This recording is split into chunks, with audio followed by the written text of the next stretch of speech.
What is up, everyone? I'm trying a new series called Card of the Week. Basically, we're going to go through MTG's best and worst cards, cards with cool arts, cards that made me want to play Magic the Gathering, cards that have some interesting design, and just going to learn a little bit more about Magic's history and some interesting cards. Maybe you'll find some cards that you didn't even know about that you can add to your EDH deck or something like that. So yeah, for today's card of the week, this one is going to be about Detention Sphere. So Detention Sphere is a very interesting card that's kind of like a Banishing Light, which was 2 and a white, and it exiles a non-land permanent until the enchantment leaves the battlefield.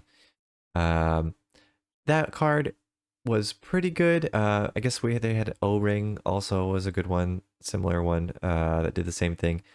And it saw some play back in the day, but nowadays that kind of effect is not that good. It's a little underpowered. It's played sometimes, but not super often.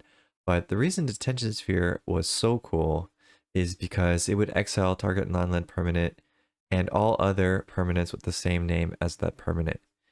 Um, so you could often use this to get like a 2-for-1. You could use this to get rid of a bunch of tokens. Um, yeah, it really has a lot of interesting effects to it that makes it a little bit better than an O-Ring or Banishing Light or something like that.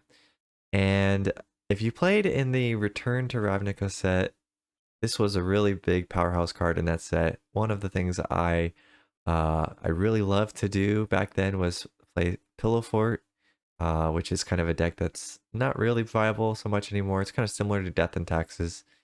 Um, but Detention Sphere was a big part of that because there was a rats deck back in Ravnica where people would make a bunch of these rats and have a board that goes really wide.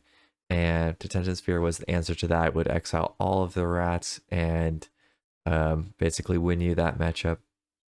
But on top of that, there's not as many legendaries in that format as there are now. So it wasn't that uncommon for people to have one or two of the same creature on the battlefield.